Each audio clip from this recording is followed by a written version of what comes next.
Hey guys, welcome to our channel. तो आज हम स्टार्ट करने वाले हैं चैप्टर 14 फैक्टराइजेशन।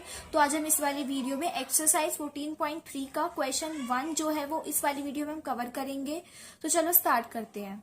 तो देखो, इस वाली एक्सरसाइज में हमें क्या करना है, हमें इसमें डिवीजन करना है। हमें इसमें एल्जेब्रिक एक्सप्रेशंस जो है उनको आपस में डिवाइड करना है। कभी हमें एक मोनोमियल को दूसरे मोनोमियल से डिवाइड करना है, तो कभी हमें एक पॉलिनोमियल को जो है मोनोमियल से डिवाइड करना है, या फिर हमें एक पॉलिनोमियल को दूसरे पॉलिनोमियल से डिवाइड करना है। तो इस तरीके से आपको इस वाली एक्सरसाइज में जो है डिवीजन करना है।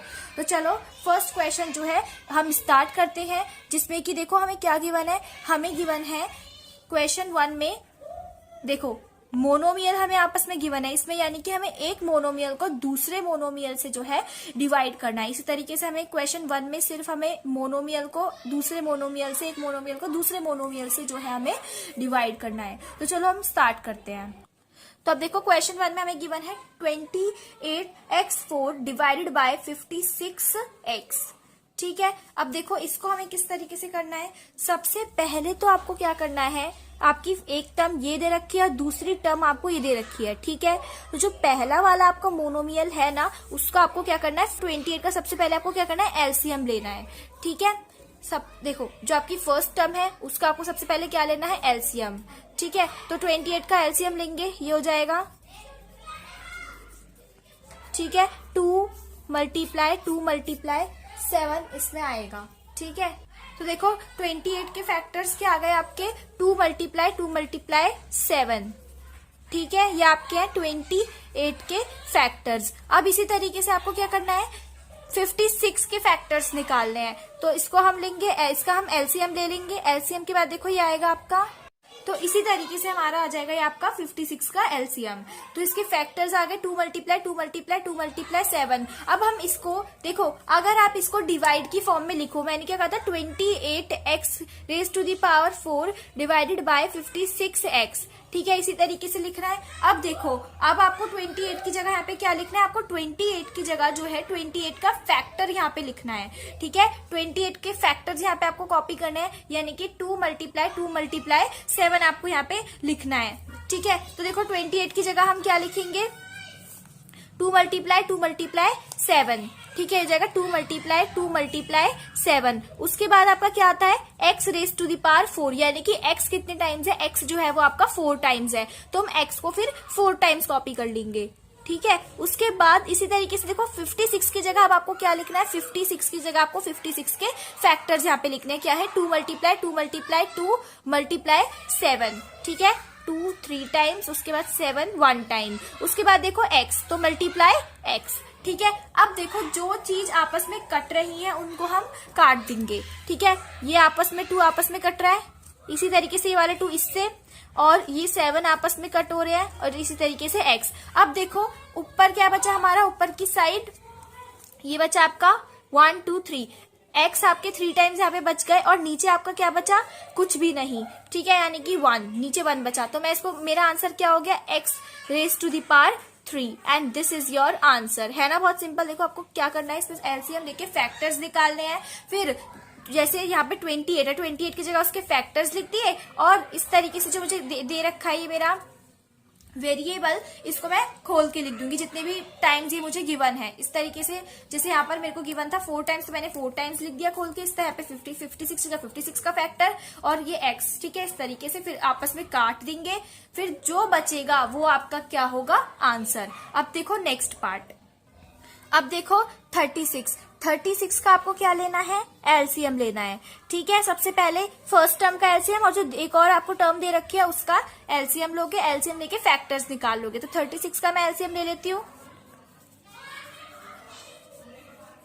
मेरी क्या फैक्टर्स आए, 2 मल्टीप्लाई 3 ठीक है, तो मेरे फैक्टर्स हो गए 36 के, 2 मल्टीप्लाई 3। उसके बाद 9 का एलसीएम लेंगे, ये हो जाएगा 3 मल्टीप्लाई 3। ठीक है, 9 is equals to 3 multiply 3। Okay, अब इसको हम किस टाइप फॉर्म में लिखते हैं, डिवाइड वाली फॉर्म में, यानी कि -36y³ is divided bye 9y²। अब 36 की जगह हम 36 का क्या लिखेंगे, फैक्टर्स लिखेंगे तो यहाँ पे हो जाएगा 2 मल्टीप्लाई 2 मल्टीप्लाई 3 मल्टीप्लाई 3। ठीक है, अब 36 तो ये पॉजिटिव का थोड़ी ना गिवन है, हमें पॉजिटिव का नहीं, हमें नेगेटिव का गिवन है, तो मैं इसके आगे माइनस का साइन लगा दूंगी। ठीक है, इसके आगे माइनस का साइन लगा दोगे और उसके बाद y जितने भी टाइम्स आपको जो वेरिएबल दे रखा है उसको एक्सपेंड कर दो। y 3 टाइम्स है यहाँ पे, तो y को मैं 3 टाइम्स कॉपी कर दूंगी। ठीक है, उसके बाद देखो 9 की जगह मैं 9 के फैक्टर्स 3 मल्टीप्लाई 3 और इसी तरीके से y को 2 टाइम्स हम लिख देंगे। अब जो आपस में कट रहा है उसे हम काट देंगे। तो देखो ये देखो 3 मल्टीप्लाई ये 3 आपस में कट रहे हैं और ये आपस में y, एक और y और ये एक और 3। अब जो बच रहा है उसको हम क्या कर देते हैं, कॉपी। अब देखो नीचे कुछ भी नहीं बचा तो मैं ऊपर वाले से मतलब मैं डिवाइड नहीं कर सकती, और तो अब यानी कि और कुछ नहीं कट रहा है तो जो बचा है वो लिख देंगे, यानी कि माइनस का 2 मल्टीप्लाई 2 मल्टीप्लाई ये आगे आपका y बचा है, फिर नीचे अपॉन में तो 1 बचा है आपका, तो मैं इसको कैसे लिख सकती हूँ, -2 मल्टीप्लाई 2 मल्टीप्लाई y। अब इसको मैं मल्टीप्लाई करके लिख दूंगी, यानी कि -2 मल्टीप्लाई 2 -4 मल्टीप्लाई y, यानी कि -4y, and this is your answer. Okay, now let's move to our next part. तो अब देखो 66 का एलसीएम लेंगे हम। ठीक है, और इसका एलसीएम लेने के बाद हमारे पास क्या आएगा, इसके फैक्टर्स क्या आ गए हमारे पास, 2 multiply 3 multiply 11 is the factor of 66। Now let's take, और 11 का जो फैक्टर आएगा वो 11 ही आएगा। अगर हाँ मैंने आपको बताया था, अगर आप इसको आगे एक्सपेंड करना चाहते हो इसके एलसीएम को तो आप इस तरीके से कर सकते हो। तो देखो यहाँ पर मेरे पास एक और फैक्टर आ गया इसका 1। ठीक है, अब उसके बाद क्या करते हैं, हम इसको डिवाइड वाली फॉर्म में लिखते हैं, तो ये हो जाएगा हमारा 66p q square r cube upon is divided by 11 q r square. अब 66 की जगह हम क्या लिखेंगे, उसके factors, and what are the factors of 66, that is 2 multiply 3 multiply 11, 2 multiply 3 multiply 11। Now write down the variables and how you have to write it, you have to expand it, like p हमारा 1 time है तो then multiply p, और फिर q हमारा 2 times है, so write down q multiply q, फिर r multiply r। उसके बाद 11 के फैक्टर्स क्या है, 11 multiply 1 multiply q multiply r multiply r।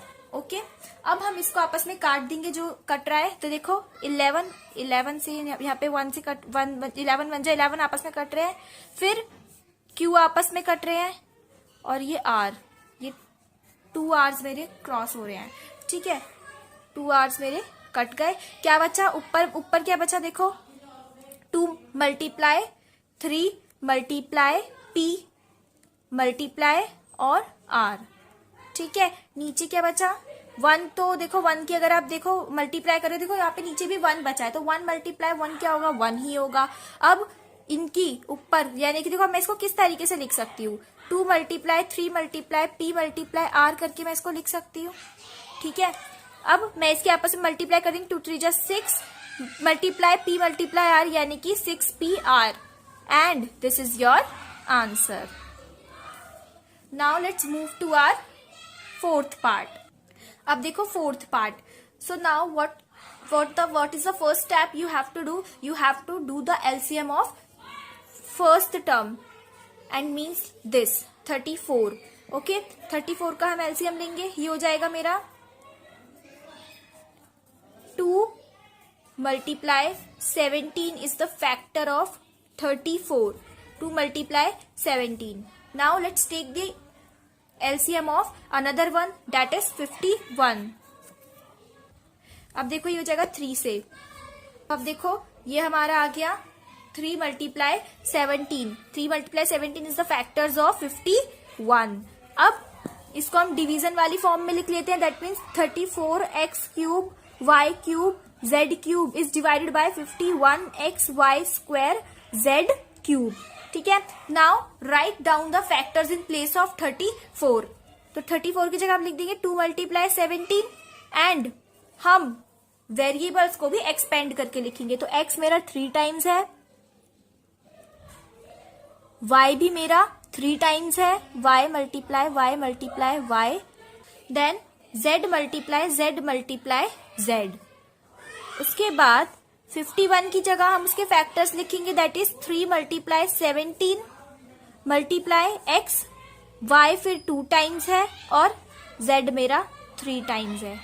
Okay अब इसको हम कट कर देंगे, जो आपस में कट हो रहे हैं। ये हो जाएगा मेरा 17 आपस में कट हो रहा है, ये x 1 time, y 2 times, z 3 times.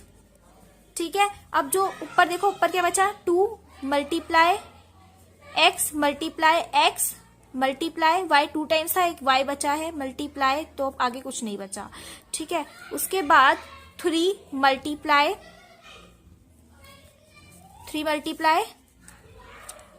देखो कुछ नहीं बचा। अब उसके बाद देखो ऊपर जो है मल्टीप्लाई करके लिख दो आपस में, 2x स्क्वायर और ये y अपॉन में 3 and this is your answer. Now let's move to our next part, that is 5th part. Now similarly in this part also what we have to do is we have to first take the LCM of first monomial, that means 12 8 be it, but you have to take the LCM of only 12. okay, so इसका LCM ये हो जाएगा, क्या आएंगे इसके factors of 12 is 2 multiply 3. okay, now 6 and the factors of 6 is 2 multiply 3. अब इसको division वाली फॉर्म में लिख देंगे, 12a raise to the power 8 b raise to the power 8 upon minus 6a raise to the power 6 b raise to the power 4. Okay, अब देखो मैं इसको यहाँ नीचे लिख देती हूँ, यहाँ पे स्पेस नहीं है, तो 12 की जगह सबसे पहले हम इसके फैक्टर्स पुट करेंगे, तो 2 मल्टीप्लाई 3, देन अब देखो ये काफी ज्यादा बड़ा हो जाएगा, तो हम इसको एज इट इज रहने देते हैं. ठीक है, अब देखो -6, तो 6 की जगह हम उसके फैक्टर्स लिख देंगे. अब 6 की जगह तो हमने लिख दिया, लेकिन -6 है तो यहाँ पर हम माइनस भी पुट करेंगे. ठीक है, जैसे हमने प्रीवियस पार्ट में किया था. अब इसी तरीके से a raise to the power 6, इसको भी देखो इस तरीके से आप लिख दो. अब देखो कैसे आप कट करोगे. देखो अब देखो यहाँ पर भी 2 है, यहाँ पर भी 2. अब आपको सोच रहे हो कि काटेंगे तो फिर माइनस कहाँ जाएगा. तो अगर आपको ऐसे प्रॉब्लम आती है तो आप क्या करो, -2 के साथ ना लेके अलग से -1 कर दो. क्योंकि देखो 1 तो अगर आप मल्टीप्लाई करोगे तो जिस नंबर से करो वही सेम नंबर आएगा, और माइनस तो आपको चाहिए खाली, और माइनस हमारे पास आ जाएगा. तो -1 के साथ रख दो, मतलब 1 के साथ माइनस रख दो, और अब इसको कट कर दो. तो 2 से 2 गया, 3 से 3. और अब देखो a जो है आपस में कट तो होंगे, लेकिन जितने a है वो मेरे 6 आपस में, 6 ऊपर से 6a जो है वो कट हो जाएंगे. ठीक है, तो ऊपर कितने a बच जाएंगे मेरे पास, a raise to the power 2 times मेरे पास जो है a बच जाएगा. इसी तरीके से b जो है ऊपर मेरे b raise to the power 4, यानी कि b जो है वो मेरे 4 टाइम्स बच जाएंगे. ठीक है, अब मेरे पास ऊपर क्या बचा, 2 multiply a raise to the power 2 multiply b raise to the power 4.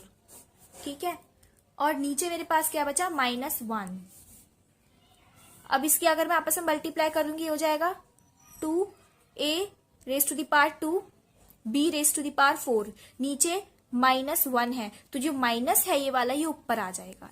And your answer is -2a raise to the power 2 b raise to the power 4.